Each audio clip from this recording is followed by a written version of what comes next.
Sir, I have two questions. How we understand union of Shiva and Shakti from non-dual Vedanta perspective? And second question is, how to surrender to Guru consciously? These are symbols. Shakti represents everything in motion, everything that can be experienced, everything that you can think of. Shakti represents the totality of that. If Shakti represents everything in motion, one feels like asking, why is everything in motion in the first place? Why is everything moving? Let's begin with ourselves. Why does the mind move so much? Why does the individual never rest anywhere? Why are you always thinking? Why do we always want to reach somewhere? What is this quest for attainment, achievement? What is desire that fuels all our movements? We move, it seems commonsensical, so that we may come to a point where there is no further need for movement. Is that not so?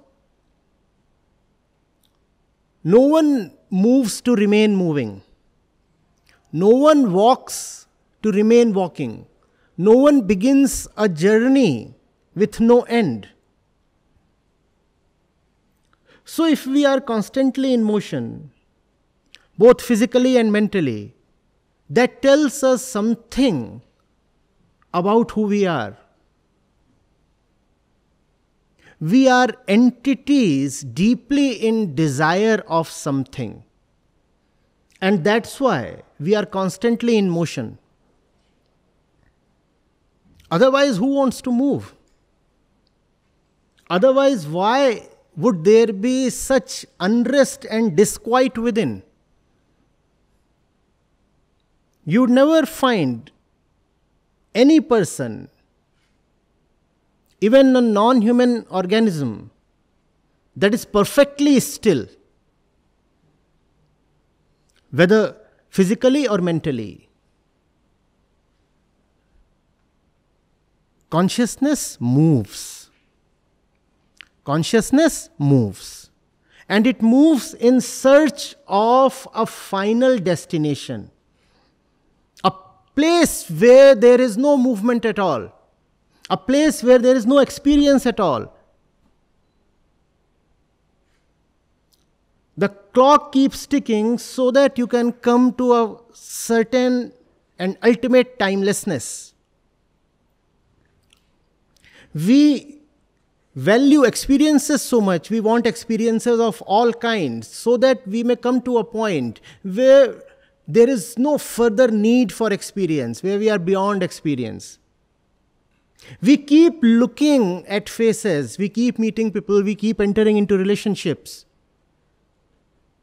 Because we want to come to a point where there is no further need to look at any face or form.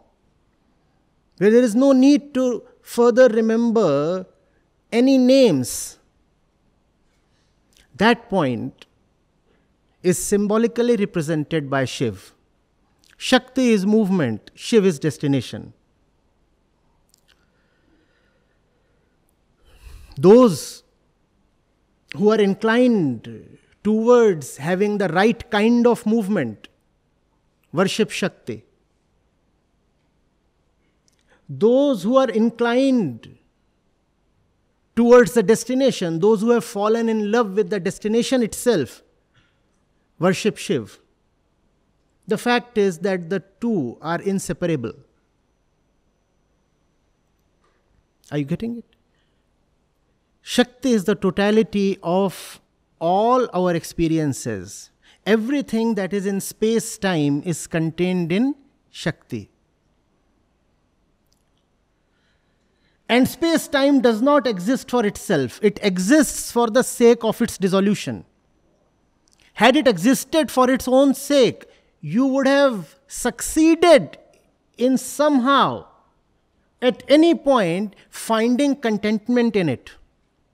But we do not know of any person who has managed to find ultimate contentment in anything in the field of space-time.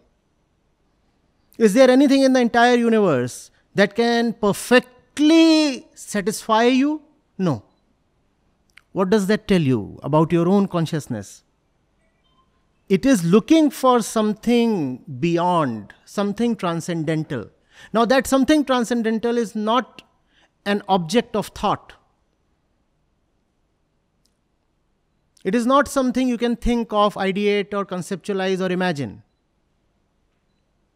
That which is beyond imagination, formless, nirakar, nirgun, attributeless, that is called as Shiv.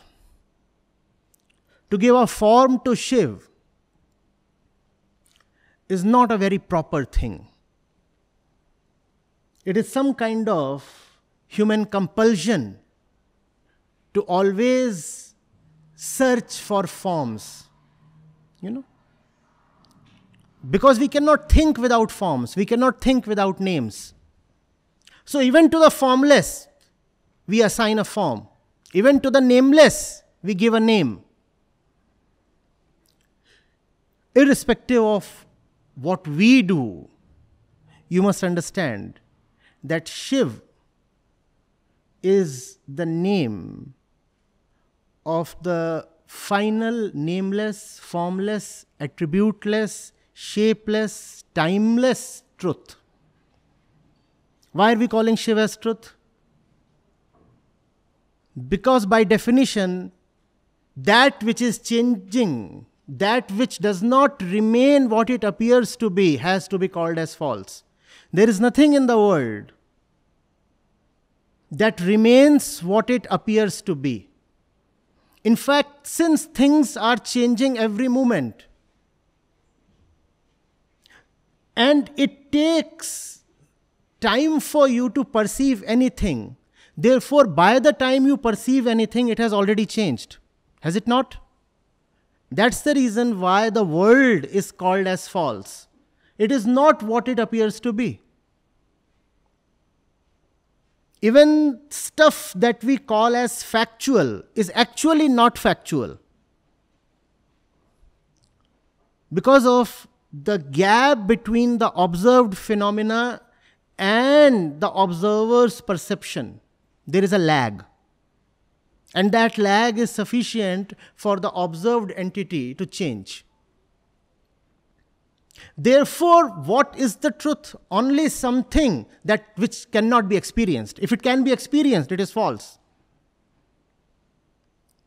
You can understand it further to mean that the experiencer itself is false. Why? Because the experiencer places so much trust in his experience. He says, it is the truth because I am experiencing it. It exists because I am seeing it. It was said because I heard it. Huh? Because you heard it, it becomes the truth? Seriously? There are so many of you here, and I suppose I am one person saying one thing, but I am so sure that no less than 200 versions of what I am saying are being heard here right now. The experiencer is false, but the experiencer is just too self-confident. The experiencer says, because I am testifying through my ears that such and such thing has been said, therefore it has been said. I am the proof. No, you are not the proof. Ask your neighbor. He has not heard the same things as you have, even in the last 15 minutes. Are you getting it? That is the reason why Satyam Shivam Sundaram. Shiv is called the truth. Because anything that is within the purview of experience cannot be fully trusted. Hello, sir.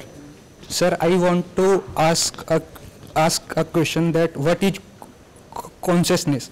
So, how can we say that a system is conscious or not? So, whenever I try to find an answer to this question, I So people explain it very abstractly. So I don't find any scientific explanation. So how can we say like there is a stone lying on a footpath? It is conscious or not? So mostly people say that living beings are conscious, whereas non-living beings are not. It is flow of energy. It is flow of energy through space and time, as Albert Einstein also said. So, sir, I want you to explain it in a scientific way. So, yes. Anything that experiences is conscious. Consciousness is the entire domain of your happiness, sorrow, likes, dislikes. Everything that is rising is in the domain of consciousness. Everything that is falling is in the domain of consciousness. Who is the conscious one? The one who experiences. How do you define experience? The urge to not remain who you are. That's what makes an entity conscious. And the process of consciousness is via duality. I do not want to remain who I am using what I am perceiving. I want to change, so I want to use this to change. This is the process of consciousness. The conscious entity is the one that's experiencing this. Experiencing this in order to change. Right? Does the stone have a quest for liberation? It's a far-fetched thing to say. So even if you want to say that every particle in the universe is conscious, then the level of consciousness is extremely low. Who then is a highly conscious entity? The one who has a strong urge for liberation. What is liberation? Everything that limits your experience. Mind you, a conscious entity is an experiencing entity. Everything that limits your experience is a bondage. The one who realizes that bondage, feels suffocated, and rebels against it, is a conscious entity. There is no complication, no abstraction in it. When you want to rise higher, when you just cannot remain the one you are, when you have a choice unlike a stone, then you are conscious. You are lying somewhere, you are pushed aside. You have a choice. The stone is pushed aside. The stone does not have a choice. Or even if it has a choice, it is lying very, very latent within the stone. The stone will one day become soil. The soil will one day become a fetus. Before that, it will become food. And the fetus will then turn into a human being. And that's when the stone will develop choice. So even if you want to assert that the stone too is conscious, its consciousness is lying greatly dormant within itself.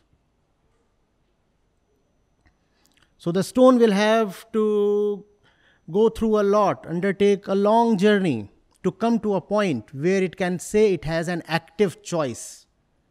Till then, nothing.